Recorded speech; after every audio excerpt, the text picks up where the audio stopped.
Hi പ്രിയപ്പെട്ട എല്ലാ സ്നേഹിതർക്കും LifeTones ചാനലിലേക്ക് സ്വാഗതം. ഇന്ന് നമ്മൾ പറയാൻ പോകുന്നത് അല്ലെങ്കിൽ ഇന്ന് നിങ്ങൾ പരിചയപ്പെടുത്താൻ പോകുന്നത് നമ്മുടെ പഴയ ആൽബമൊക്കെ ഉണ്ടല്ലോ, കല്യാണ ആൽബങ്ങൾ ഒരു 10-20 വർഷം മുമ്പ് ചെയ്തു വെച്ചിരുന്ന ആൽബങ്ങളൊക്കെ പൂപ്പൽ പിടിച്ച് പൊടി പിടിച്ചൊക്കെ അത് നഷ്ടപ്പെട്ടു പോകാൻ തുടങ്ങിയിട്ടുണ്ടാകും. അപ്പോൾ അങ്ങനെയുള്ള ആൽബങ്ങളൊന്നും കളയണ്ട, അതൊക്കെ നമുക്ക് ഇപ്പോഴത്തെ പുതിയ രീതിയിൽ ഡിജിറ്റൽ ആൽബമായിട്ട് ചെയ്തെടുക്കുന്ന ഒരു രീതിയാണ് കാണിച്ചു തരുന്നത്. അപ്പോൾ അതിനെക്കുറിച്ചുള്ള വിശദമായിട്ടുള്ള കാര്യങ്ങൾ നമുക്കിവിടെ സമയക്കുറവ് കൊണ്ട് കാണിക്കാൻ സാധിക്കത്തില്ല. പിന്നെ പ്രധാനപ്പെട്ട പോയിൻറ്റുകളൊക്കെ ടച്ച് ചെയ്ത് പോകുന്നുണ്ട്. ഇപ്പോൾ ഫോട്ടോഗ്രാഫി എല്ലാവർക്കും അറിയാവുന്നതുകൊണ്ടും അതിൻ്റെ സാങ്കേതിക കാര്യങ്ങളൊക്കെ ഒരുമാതിരിപ്പെട്ട കൊച്ചു പിള്ളേർക്ക് പോലും അറിയാവുന്നതുകൊണ്ടും നമ്മൾ വിശദമായിട്ട് അതിലേക്ക് കിടക്കുന്നത്. അതൊക്കെ നമുക്ക് പിന്നീട് ഒരു വീഡിയോ ആയിട്ട് ചെയ്യാം.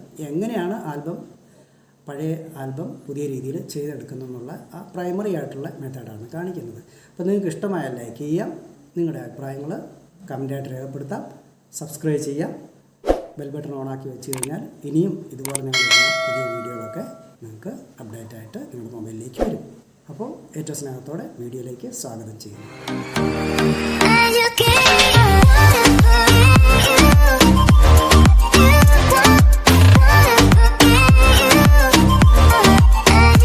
നമുക്ക് കിട്ടിയിരിക്കുന്ന ആ ഫോട്ടോ എല്ലാം നമുക്കൊന്ന് ഏകദേശം ഓർഡറാക്കി ഒന്ന് അടുക്കിയെടുക്കാം.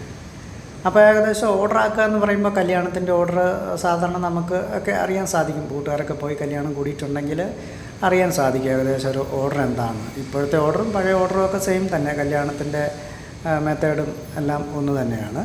എന്നാലും നമുക്കത് കാണുമ്പോൾ അറിയാൻ സാധിക്കും. ഇപ്പോൾ അതിനകത്ത് കുറച്ച് ഫോട്ടോകളൊക്കെ നഷ്ടപ്പെട്ടു പോയെങ്കിൽ ഏകദേശം അതിൻ്റെ മുമ്പോട്ടുമുള്ള ആ ഓർഡർ അനുസരിച്ച് കറക്റ്റായിട്ട് വെച്ചുകൊണ്ട് നമുക്ക് അത് സ്കാൻ ചെയ്തെടുക്കാം. അപ്പോൾ സ്കാൻ ചെയ്തെടുക്കുക എന്ന് പറയുമ്പോൾ ഇത്രയും കൂടുതലൊരു 50-100 ഫോട്ടോ ഒക്കെ ഉണ്ടെങ്കിൽ നമുക്കത് സ്കാൻ ചെയ്തെടുക്കാൻ വളരെ ബുദ്ധിമുട്ടായിരിക്കും. അത് കറക്റ്റായിട്ട് വെക്കണം. അപ്പോൾ എല്ലാവർക്കും അത് സ്കാൻ ചെയ്തെടുക്കുക എന്ന് പറഞ്ഞത് ചിലപ്പോൾ അറിയാനും സാധിക്കത്തില്ല. അതിന് നമ്മൾ എന്ത് ചെയ്യണമെന്ന് വെച്ചാൽ നല്ലൊരു ഡിജിറ്റൽ ക്യാമറ ഉണ്ടെങ്കിൽ അതിനകത്ത് നമുക്ക് അത് ആ പടമെല്ലാം കറക്റ്റായിട്ട് വെക്കുക. നമ്മളൊരു ലെവലായിട്ടുള്ളൊരു മേശയിലോ അല്ലെങ്കിൽ നിലത്തോ നല്ല സ്പേസിൽ വെച്ചതിന് ശേഷം നമുക്ക് ഡിജിറ്റൽ ക്യാമറ കൊണ്ട് ശ്രദ്ധാപൂർവ്വം ഫോട്ടോ എടുക്കണം. അത് അതിൻ്റെ ആംഗിളൊക്കെ കറക്റ്റായിരിക്കണം, മൂലയൊക്കെ കൃത്യമായിരിക്കണം. അത് നമ്മളൊന്ന് ശ്രദ്ധിച്ചെടുത്താൽ മതി, ചെരിഞ്ഞൊന്നും പോകാതെ കറക്റ്റായിട്ട് ഫ്രെയിം ചെയ്തുകൊണ്ട് അതിൻ്റെ ഫോട്ടോ എടുത്താൽ മതി. അപ്പോൾ അതായിരിക്കും ഏറ്റവും നല്ലതെന്ന് തോന്നുന്നത്. ഇവിടെ നമ്മൾ ഫോട്ടോയാണ് എടുക്കുന്നത്.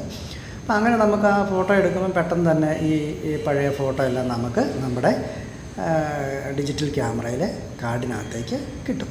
അപ്പം അങ്ങനെ കാർഡിനകത്തേക്ക് കിട്ടുന്ന നമ്മുടെ ഈ ഫോട്ടോയെല്ലാം നമുക്ക് ഒരു 10-50 ഉണ്ടെങ്കിൽ നമുക്ക് എന്ത് ചെയ്യണമെന്ന് ചോദിച്ചു കഴിഞ്ഞാൽ നമുക്കതിനെ കമ്പ്യൂട്ടറിലേക്ക് മാറ്റാം. അപ്പോൾ നമ്മുടെ ആദ്യത്തെ ഒരു ഘട്ടം ഏകദേശം കഴിയാൻ തുടങ്ങിയാണ്. ഫോട്ടോ പഴയതെല്ലാം കിട്ടി അതിനെ ഓർഡറാക്കി അതിനെ നമ്മൾ ഒരു ഡിജിറ്റൽ ക്യാമറയിൽ ഫോട്ടോ എടുത്ത് നമ്മുടെ കയ്യിൽ കിട്ടി, ഫോട്ടോ ആയിട്ട് കിട്ടിയിട്ടുണ്ട്. അപ്പോൾ ഇനി എന്ത് ചെയ്യണമെന്ന് ചോദിച്ചു കഴിഞ്ഞാൽ നമുക്കതിനെ നമ്മുടെ കമ്പ്യൂട്ടറിനായിട്ട് കണക്ട് ചെയ്യും. അപ്പോൾ ആ കാർഡ് ക്യാമറയിൽ നിന്ന് ഊരിയെടുക്കുക, നമുക്കൊരു റീഡർ വഴി കമ്പ്യൂട്ടറുമായിട്ട് ബന്ധിപ്പിച്ചുകൊണ്ട് നമുക്ക് ഫോട്ടോഷോപ്പ് ഓപ്പൺ ചെയ്ത് അതിലേക്ക് നമുക്ക് കോപ്പിയായിട്ട് എടുക്കാം. അപ്പോൾ നേരെ കമ്പ്യൂട്ടർ ഓപ്പൺ ചെയ്യുക, ഫോട്ടോഷോപ്പിൽ പോവുക, നമ്മുടെ പേജ് ഓപ്പൺ ചെയ്ത് കഴിയുമ്പോൾ നമുക്ക് അതിനകത്തേക്ക് നമ്മുടെ കാർഡ് ഓപ്പണായിട്ട് കിട്ടും. നമ്മളെടുത്തിരിക്കുന്ന ഫോട്ടോ എല്ലാം ഒന്നിന് പുറകെ ഒന്നായിട്ട് അവിടെ ഓപ്പണായിട്ട് കിട്ടും. അപ്പോൾ ഓപ്പണായിട്ട് കിട്ടുമ്പോൾ നമ്മളതൊരു ചെറിയൊരു ഫയലിലേക്ക് എന്തെങ്കിലും ഒരു പേര് കൊടുത്തുകൊണ്ട് നമുക്ക് ഓൾഡ് ആൽബമോ എന്തെങ്കിലും കൊടുത്തുകൊണ്ട് നമുക്കത് സേവ് ചെയ്യാം. സേവ് ചെയ്തതിന് ശേഷം നമുക്ക് നമ്മളെടുത്തിരിക്കുന്ന ആ ഫോട്ടോ എല്ലാം നമുക്ക് കിട്ടിയിട്ടുണ്ടോ എന്നൊന്ന് ചെക്ക് ചെയ്ത് നോക്കാം. അപ്പോൾ നമുക്ക് ഏകദേശം അതിനെക്കുറിച്ച് ആ പഴയ കല്യാണത്തിൻ്റെ ആ ഒരു ഓർഡർ നമ്മുടെ മനസ്സിലേക്ക് വരും.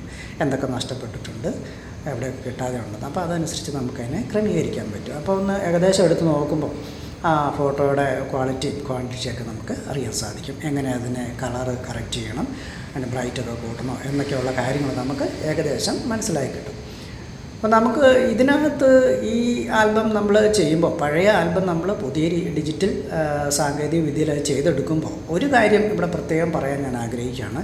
നമുക്കത് ഏറ്റവും പുതിയ രീതിയിലുള്ള ആ കല്യാണത്തിൻ്റെ എടുത്ത് കിട്ടുന്ന ആ ഒരു ഇമേജിൻ്റെ കളർ കറക്ഷനോ കാര്യങ്ങളോ ഒന്നും നമുക്ക് ഇതിൽ കിട്ടത്തില്ല. അപ്പം നമ്മൾ അത് ആക്കാൻ വേണ്ടി ശ്രമിക്കരുത്. ഇവിടെ നമ്മൾ അർത്ഥമാക്കുന്നത് എന്താണെന്ന് ചോദിച്ചു കഴിഞ്ഞാൽ പഴയ ആ മനോഹരമായ ഓർമ്മകൾ നഷ്ടപ്പെടാതെ നമുക്ക് സൂക്ഷിച്ച് വെക്കാൻ കഴിയുന്ന ഒരു രീതിയാണ് നമ്മളിവിടെ ചെയ്യുന്നത്. അപ്പോൾ നമ്മൾ തത്തുല്യമായിട്ട് പുതിയ ആ ഒരു ഫോട്ടോ എടുത്ത് കിട്ടുന്ന അതേ കറക്ഷൻ കിട്ടണമെന്ന് നമ്മളിവിടെ ആഗ്രഹിക്കരുത്. നമുക്ക് ആ ഫോട്ടോ നഷ്ടപ്പെടാതെ സേവ് ചെയ്ത് കിട്ടുക എന്നുള്ളതാണ് നമ്മളിവിടെ അർത്ഥമാക്കുന്നത്. അതുകൊണ്ട് നമ്മൾ മുഴുവൻ കളർ കറക്ഷനൊന്നും നോക്കണ്ട. ഒരു ബ്രൈറ്റ്, പിന്നെ കോൺട്രാസ്റ്റ്, പിന്നെ അതിൻ്റെ ബ്ലാക്ക്, പിന്നെ ഏകദേശം ബാക്ക്ഗ്രൗണ്ടൊക്കെ കുറച്ചൊക്കെ പോയിട്ടുണ്ടെങ്കിൽ നമുക്ക് അതിനെയൊക്കെ ഒന്ന് ടച്ച് ചെയ്ത് കറക്റ്റാക്കി എടുക്കാം.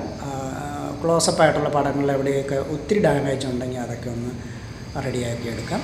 പിന്നെ വലിയ ഗ്രൂപ്പിനകത്തൊക്കെയുള്ള ഫോട്ടോകളൊക്കെ ചെയ്തെടുക്കുക എന്ന് പറയുന്നത് വളരെ പാടാണ്. അത് ആരെക്കൊണ്ടും ചെയ്തെടുക്കാൻ പറ്റുന്ന കാര്യമല്ല. അതിനെയൊക്കെ നമ്മൾ ആവറേജ് ആ ഒരു കളർ കറക്ഷനും ബ്രൈറ്റും ഒക്കെ കൂട്ടി കൃത്യമായിട്ട് ഇട്ടാൽ മതി.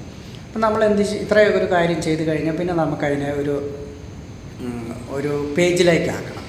ഒരു പേജെന്ന് പറയുമ്പോൾ നമുക്ക് ഇപ്പോൾ പഴയ ഫോട്ടോ അല്ല, അപ്പോൾ അതിനകത്ത് വലിയ ഒരു സൈസ് ആൽബത്തിൻ്റെ ആവശ്യമില്ല. ഇവിടെ നമ്മൾ ചെയ്യുന്ന ചെറിയൊരു ബുക്ക് ടൈപ്പാണ്. നമ്മുടെ കുട്ടികളൊക്കെ പഠിക്കുന്ന ഒരു ബുക്കുണ്ടല്ലോ, അത് A4 സൈസ് അല്ലെ 12 സൈസ് മടക്കി വരുമ്പോൾ കിട്ടുന്ന ഒരു ബുക്കിൻ്റെ വലിപ്പം തന്നെ, അത് മതി. അതിൻ്റെ ആവശ്യം നമ്മളിവിടെ ഈ ഫോട്ടോയ്ക്ക് ഉള്ളൂ. അതുകൊണ്ട് നമ്മൾ ആ ഒരു സൈസിന് വേണ്ടി 12 എന്നുള്ളൊരു പേജ് നമുക്ക് എടുക്കാം.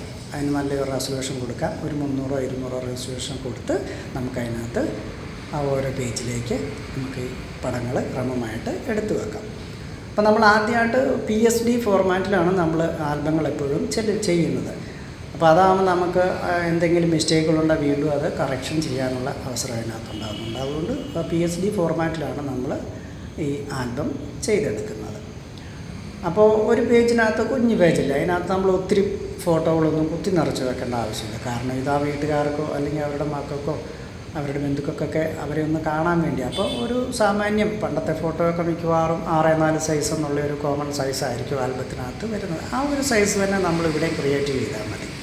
വലിയ സൈസിലേക്കാക്കണം, വല്ല ക്ലോസപ്പ് പടങ്ങളൊക്കെ അത്യാവശ്യം മാത്രമാക്കിയാൽ, അത്യാവശ്യം അല്ലാത്തതൊക്കെ നമ്മൾ ക്ലോസപ്പിലാക്കി അതിൻ്റെ ആ ഭംഗി ചോർന്നു പോകും. പരമാവധി 6x4 സൈസിൽ തന്നെ ചെയ്തെടുത്താൽ മതിയായിരിക്കും എന്നെനിക്ക് തോന്നുന്നു. അതുകൊണ്ട് നമുക്ക് അങ്ങനെ ഒരു 50-60 പടമൊക്കെ ഉണ്ടെങ്കിൽ നമുക്ക് 12-8 സൈസാണെങ്കിൽ ഒരു 15 പേജ്, 16 പേജ്, ഒരു 20 പേജിന് താഴെ നമുക്കത് ചെയ്ത് എടുക്കാൻ സാധിക്കും. അപ്പോൾ അത്യാവശ്യം കുഴപ്പമില്ലാത്തൊരു ചെറിയ ബുക്ക് പോലത്തെ ഒരു ആൽബം നമുക്ക് കിട്ടും. നമ്മൾ ഈ ഓരോ പേജും കറക്ഷനൊക്കെ ചെയ്തതിന് ശേഷം നമ്മൾ ആ PSD എന്നുള്ള ഫോർമാറ്റ് മാറ്റി അതിനെല്ലാം നമുക്ക് ക്രമമായിട്ട് JPG ഫോർമാറ്റിലേക്കാക്കി അതിനെ നമുക്ക് സേവ് ചെയ്തെടുക്കാം. അങ്ങനെ എടുക്കുമ്പോൾ നമുക്ക് JPG ഫോർമാറ്റിൽ ഒരു 10-15 അല്ലെങ്കിൽ 20 താഴെയുള്ള ഒരു പേജ്, ആ പേജിനെല്ലാം നമ്മൾ ക്രമമായിട്ട് അതിൻ്റെ ഫോട്ടോയുടെ ഓർഡർ അനുസരിച്ച് തന്നെ ക്രമമായിട്ട് നമ്പറൊക്കെ കൊടുത്ത് വേണം കേട്ടോ അത് സേവ് ആക്കാൻ. അല്ലെങ്കിൽ നമ്മൾ പ്രിൻ്റ് ഔട്ട് എടുക്കുമ്പോൾ അതിൻ്റെ ഓർഡറൊക്കെ മാറിപ്പോകും. അപ്പം വീണ്ടും നമ്മൾ ഒന്നും കൂടി ചെക്ക് ചെയ്ത് നോക്കണം, നമ്മൾ ചെയ്തിരിക്കുന്നതും അതിൻ്റെ ഓർഡറും ഒക്കെ കറക്റ്റാണെന്ന് നോക്കിയതിന് ശേഷം നമുക്കത് JPG ഫോർമാറ്റിലാക്കി ഒരു ഓൾഡ് ആൽബം എന്നുള്ള ഒരു പേരെന്തെങ്കിലും കൊടുത്തുകൊണ്ട് നമുക്കത് വീണ്ടും നമുക്ക് പ്രിൻ്റ് ഔട്ട് എടുക്കാൻ ശ്രമിക്കാം. ആ പ്രിൻ്റ് ഔട്ട് എടുക്കുന്നതിന് നമ്മളിതെല്ലാം വീണ്ടും ആ കാർഡിൽ തന്നെ നമ്മൾ കോപ്പി എടുത്താൽ മതിയാവും. അപ്പോൾ ആ കാർഡിലേക്ക് ഒരു ഫയലുണ്ടാക്കി അതിലേക്ക് ആ ഓൾഡ് ആൽബം അതിൻ്റെ സൈസും പേജ് നമ്പറും എഴുതി സേവ് ആക്കി എടുക്കുക.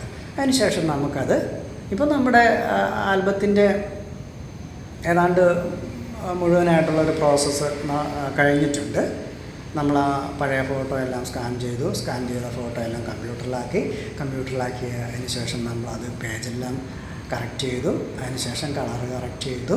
വീണ്ടും അത് JPG ഫോർമാറ്റാക്കി ഫിനിഷാക്കി നമ്മളത് വീണ്ടും കാർഡിലാക്കി. ഇനി നമുക്കതിൻ്റെ പ്രിൻ്റ് ഔട്ട് എടുത്താൽ മതി. ഇപ്പം നമുക്ക് ഏതെങ്കിലും ലാബിൽ കളർ ലാബുകളുണ്ട്, ആ കളർ ലാബിൽ കൊടുത്തു കഴിഞ്ഞാൽ നമുക്കത് പ്രിൻ്റ് ഔട്ടായിട്ട് ആൽബമായിട്ട് ചെയ്ത് കിട്ടും. അപ്പോൾ നമ്മൾ കൊടുക്കുമ്പോൾ വളരെ ശ്രദ്ധിച്ച് വേണം കൊടുക്കാൻ. അതിൻ്റെ ഓർഡർ ഒക്കെ കറക്റ്റാണോ എന്ന് ചെക്ക് ചെയ്തതിന് ശേഷം മാത്രമേ നമ്മൾ ലാബിൽ കൊടുക്കാവുള്ളൂ. അല്ലെങ്കിൽ എന്തെങ്കിലും മിസ്റ്റേക്കുകൾ സംഭവിച്ചു കഴിഞ്ഞാൽ അത് കറക്റ്റാകാതെ വരും. അതുകൊണ്ട് ഇത്രയും കാര്യങ്ങളെല്ലാം ശ്രദ്ധിച്ചതിന് ശേഷം നമുക്ക് പ്രിൻ്റ് ഔട്ട് എടുത്ത് ലാബിൽ കൊടുത്തു കഴിഞ്ഞാൽ ആ ലാബിൽ അത് നമുക്ക് ഏത് സൈസിലാണോ നമ്മളവിടെ കൊടുത്തത്, ഒരു ചെറിയ ബുക്ക് ടൈപ്പാണെങ്കിൽ മനോഹരമായിട്ടുള്ളൊരു ബുക്ക് ആൽബം നമുക്ക് ലഭിക്കും.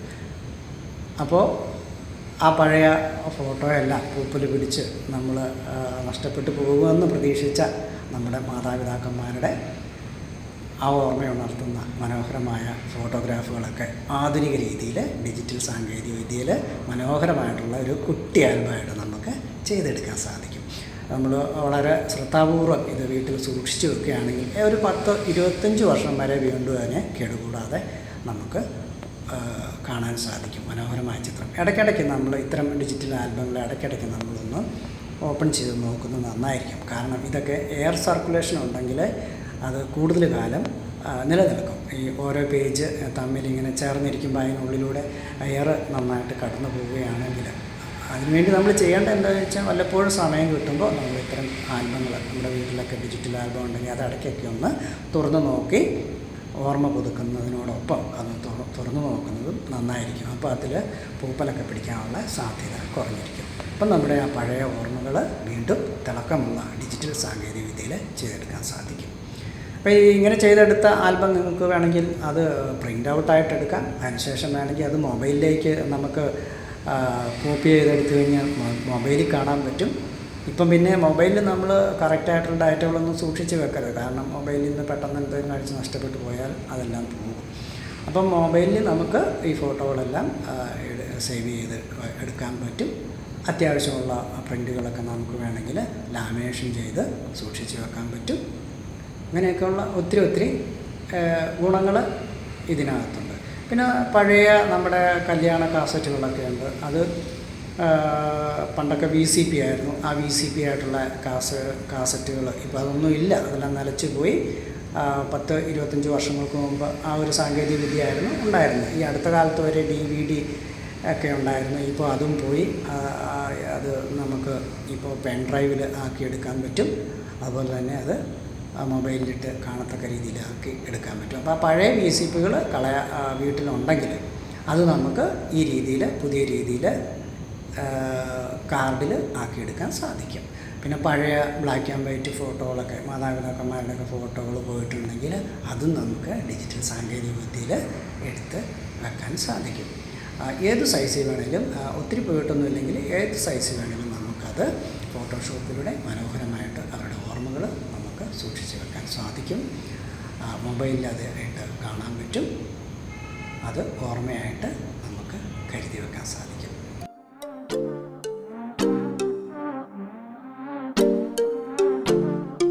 ഇപ്പോൾ പഴയ ആൽബം പുതിയ രീതിയിൽ ഡിജിറ്റലായി ചെയ്തെടുക്കുന്ന ഈ വീഡിയോ കൂട്ടുകാർക്ക് എല്ലാവർക്കും ഇഷ്ടമായെന്ന് വിചാരിക്കുന്നു. വീണ്ടും ഇത്ര നല്ല വീഡിയോകളായിട്ട് ഞങ്ങൾ എത്തുന്നതായിരിക്കും.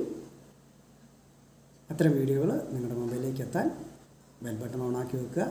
ഇഷ്ടമായാൽ ലൈക്ക് ചെയ്യുക. അഭിപ്രായങ്ങൾ കമൻ്റായിട്ട് രേഖപ്പെടുത്തുക. കൂട്ടത്തിൽ സബ്സ്ക്രൈബ് ചെയ്യുക. ഏറ്റവും സ്നേഹത്തോടെ ബൈ.